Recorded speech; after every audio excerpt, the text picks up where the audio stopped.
aitah for not wanting to leave my dorm so my roommate can have guys over. It started the night I pretended to be asleep. That's when I realized, in my own room, in my own bed, I was just an obstacle. The sound of whispers, giggles, a guy's voice, low, confident, too familiar. I opened my eyes just enough to see them, silhouettes in the dark, the faint blue glow of her phone lighting the walls. And for the first time since moving into college, I felt like a stranger in the one place I was supposed to belong. My roommate's name is Amber. She's one of those people who makes an impression in the first 10 seconds, pretty charismatic. The kind of girl who somehow always has an audience. When we first met, I thought I'd looked at. She hugged me before I even unpacked, offered to share snacks, helped me hang fairy lights. We were supposed to be best friends. Roomies for life, as she put it. But somewhere between the third week of classes and the fourth party invite, the dynamic changed. She started bringing people back late. At first, it was just friends. Then, guys. Different ones. I'd wake up at 2 a.m. to laughter and the unmistakable sound of whispered conversations that weren't meant for my ears. Sometimes she'd say, "Sorry, Em, I didn't think you'd mind." Other times, she wouldn't even pretend. The first real conflict happened on a Thursday night. She came in after dinner, threw herself on her bed, and said casually, "Hey, I might have someone over tonight. You cool to study in the lounge?" I looked up from my laptop. "It's midnight, Amber. I have class at 8. She pouted. "You're always in here. I never get any privacy." I blinked. "It's our room." That's when she sighed.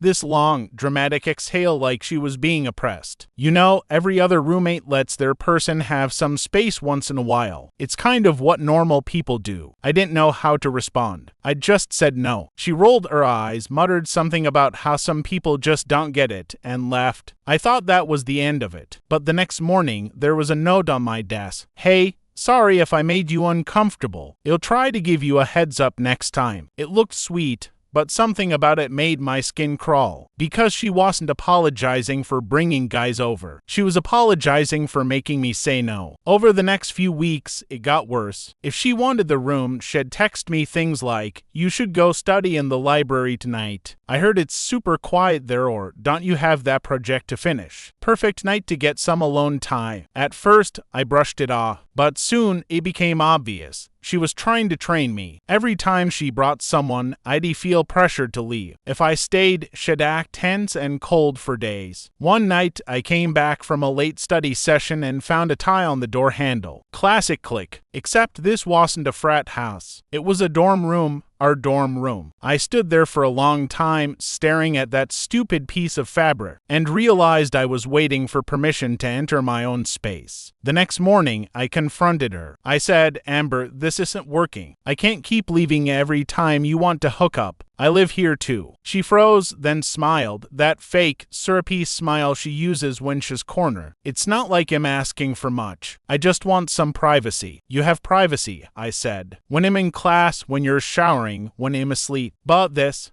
I gestured around. "This isn't fair." Her expression hardened. "God, you're so uptight. It's college. People have lives." That word, uptight, burned more than I expected, because that's how she made me feel, like I was the weird one for wanting respect. She packed her bag and left without another word. That weekend, she went to a party and didn't come back until Sunday. When she finally walked in, she was all smiles again, like nothing had happened. She dropped her keys, looked at me, and said, "Hey, could you maybe crash somewhere else Tuesday night? I really need the room." I laughed. "You're kidding, right?" She frowned. "I'm being serious. I have someone coming over. I have an exam Wednesday. Then sleep early. You're overreacting." That's when I finally said it. "I'm not leaving my room for you to screw someone." She blinked, shocked, like I'd said something unforgivable. Her face went blank. Then she muttered, "Wow, you're kind of a bitch, you know that?" And she left. The fallout was fast. She started freezing me out completely. No small talk, no greetings, just silence. Heavy and deliberate. Then the whispers started. Girls from her friend group would pass me in the hallway and glance at each other. One of them even said, "That's her, the roommate." Apparently, Amber had told people I was jealous and hated men. I wanted to clear my name, but what could I say? That I didn't want to be treated like furniture she could move around for her dating life. Every night since, I sleep with headphones in. Not because she's bringing people anymore. She learned her lesson after I stopped leaving. But because I can't stand the silence, it feels like living with a ghost who blames me for existing. A few nights ago, she broke the silence. I was scrolling on my phone when she said quietly, "You really don't get how hard it is for me, do you?" I looked up. "What?" She sighed. "You're always here. It's like you don't trust me. You make me feel like I'm trapped in my own space." I wanted to laugh, scream, something. Instead, I said, "You're not trapped. You just can't stand being told no." She didn't respond, just rolled over and turned off the lights. Now she tells everyone I'm controlling, that I don't let her live her life. And sometimes when I catch her crying after a phone call, I wonder if maybe I am being too harsh. But then I remember,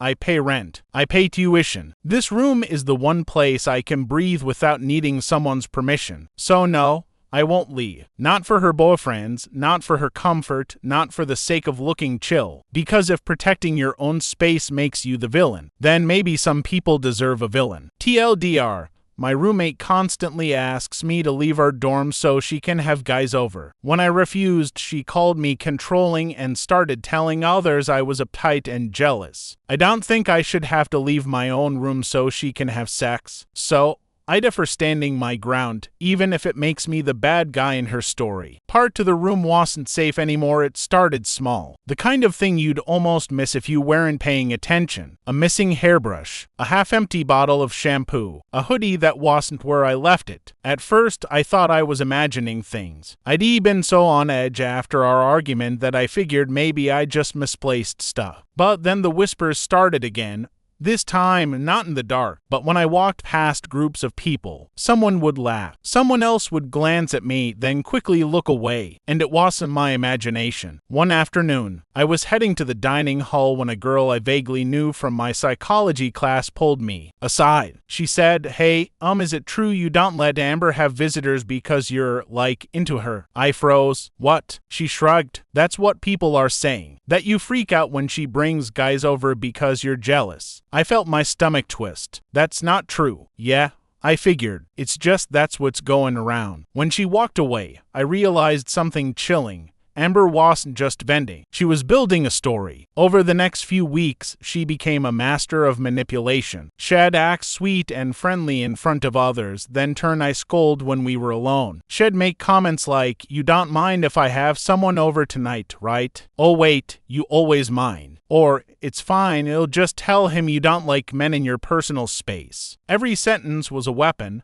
Subtle enough to sound innocent, but sharp enough to draw blood. I started avoiding her, spending longer hours at the library just to escape the tension. But every time I came back, there'd be another sign that she'd been talking about me. Someone had written "psycho roommate" on the whiteboard outside our door. A few days later, someone slid a note under the door that said, "No wonder you're single." I didn't tell anyone. Because how do you explain that kind of cruelty when it's all done behind smiles? Then one night, I came back early from a study group. The lights were off, but I heard voices inside the room. "Amber, and guys. She'll freak out," Amber whispered. "Then don't tell her," the guy laughed. "She doesn't have to know." Something in his tone made my skin crawl. I turned the handle quietly, and that's when the laughter stopped. Amber looked up, wide-eyed, clutching a blanket around herself. The guy beside her smirked, shirtless, unapologetic. "Seriously?" I said. "You told me you weren't bringing anyone tonight." She smiled faintly. "Plans changed. You could have at least texted me." She shrugged. "You could have stayed out." The guy laughed under his breath. "Damn, you weren't kidding. She's really territorial." That word again. Territorial. I grabbed my bag and left, shaking. Not because I was embarrassed, but because I realized she wanted me to react. She wanted witnesses to my anger so she could twist the story again. 2 days later, I got an email from the Raw. Subject line: Roommate conflict report. Apparently, Amber had filed a complaint. She claimed I was creating a hostile living environment and controlling access to the dorm. The Raw wanted to mediate. I remember sitting in that small, fluorescent-lit office while Amber sat across from me. Perfect posture, teary-eyed, pretending to be fragile. "I just don't feel safe," she said. "She watches me. she gets mad if I bring people. She slams doors. The Ra looked at me. Is that true? No, I said. She brings random guys here constantly and expects me to leave. I just want to feel safe, too. Amber's lip trembled. See, she twists everything. I've tried to be understanding. That was her trick.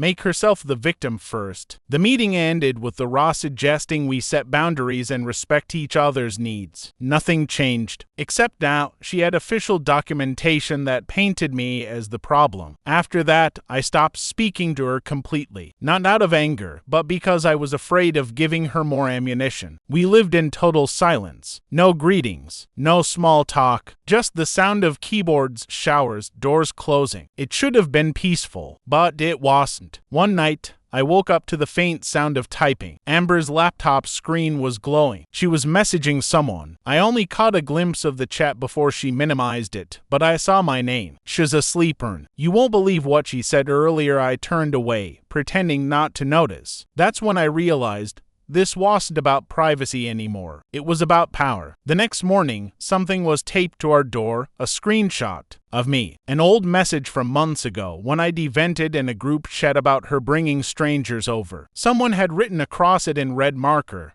"Crazy roommate alert." I ripped it down, but the damage was done. People had seen it. That night, I cried quietly under my blanket, not because of embarrassment, but because I finally understood what she was doing. Amber didn't want privacy. She wanted to erase me. A few days later, fate gave me an opening. Her latest guy, a tall, confident senior named Ryan, showed up when I was there. Amber clearly hadn't warned him I'd be around. He looked surprised, then awkward.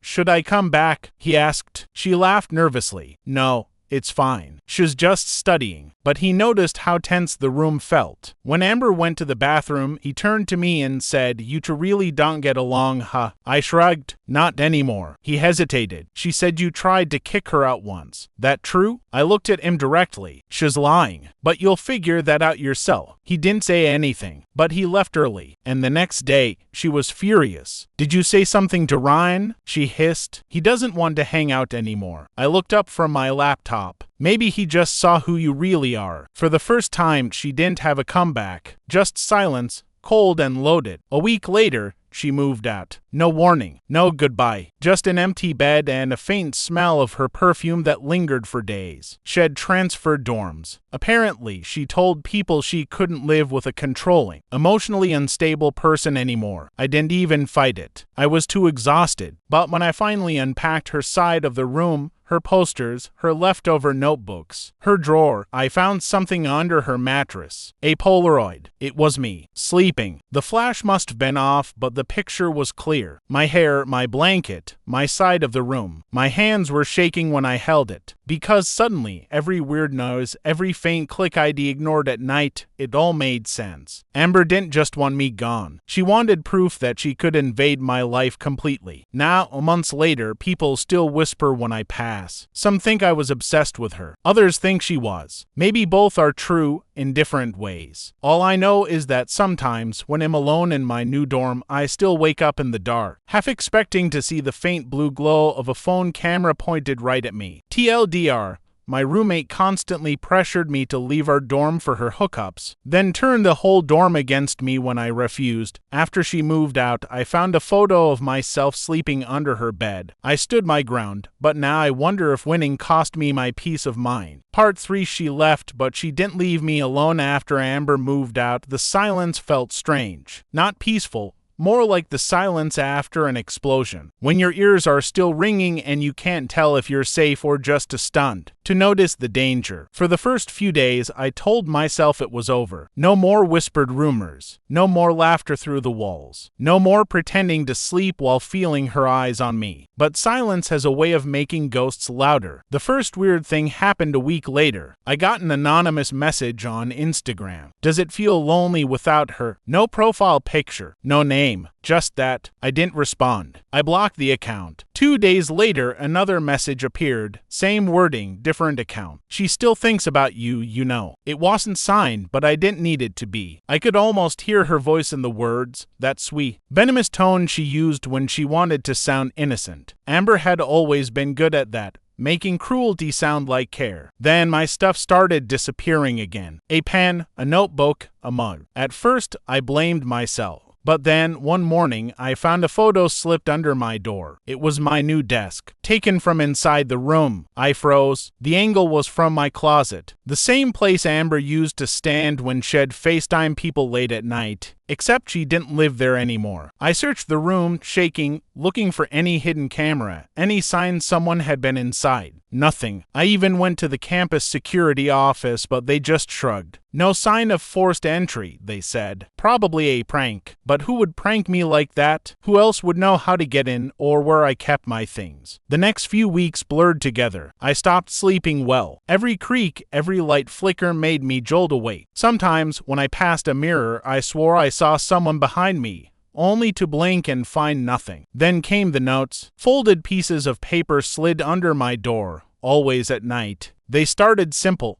Miss me. Then, you made me look bad. Then, you'll understand soon. I didn't tell anyone, because by then, nobody believed me. Amber's story, the unstable roommate, had spread too far. Even my new roommate, Clara, seemed cautious around me, as if I might snap at any moment. Sometimes I caught her glancing at my phone or locking her things away when she left. Amber had poisoned the air I breathed. One evening, Clara invited some friends over for a movie night. I tried to join them, tried to laugh, to act normal. Halfway through, someone knocked on the door. Clara got up to answer, but when she opened it, no one was there. Just a small cardboard box sitting on the floor. It had my name on it. Inside was my missing hoodie, the one Amber used to borrow, and tucked inside the pocket was a small Polaroid. Me again, sleeping. But this time, it wasn't in the old dorm. It was here, in my new one. I dropped the box and backed away. Everyone in the room went silent, watching me. "Are you okay?" Clara asked. I couldn't even speak. I just pointed. She picked up the photo, looked at it, frowned. "Who took this?" I shook my head. "I don't know." She hesitated. "Do you think it's her?" I didn't answer, because saying Amber's name out loud felt like calling her back. The next morning, I went to campus security again,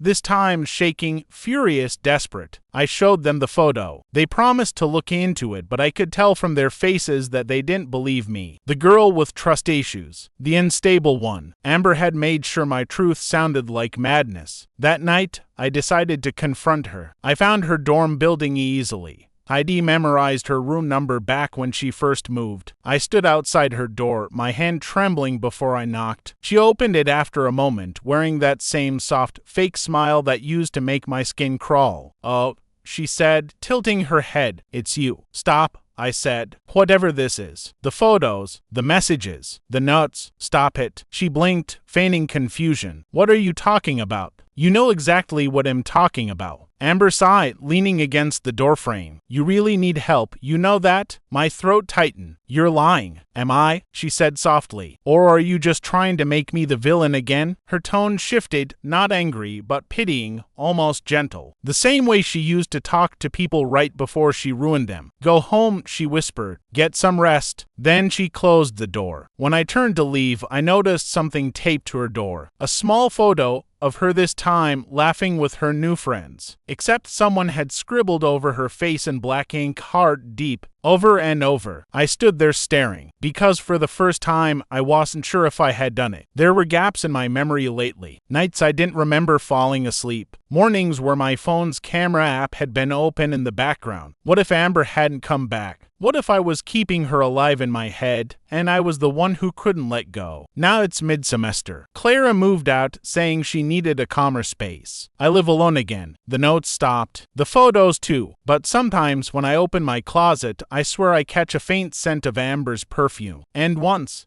just once, when I woke up at 3 a.m., my phone buzzed. One message. No profile picture. "You finally understand, don't you?" TLDR. My old roommate, who used to pressure me to leave the dorm for her hookups, moved out after months of manipulation. Then I started receiving anonymous messages, photos of myself sleeping, and signs that someone had been in my room, until I began to question whether it was her, or something she left inside me.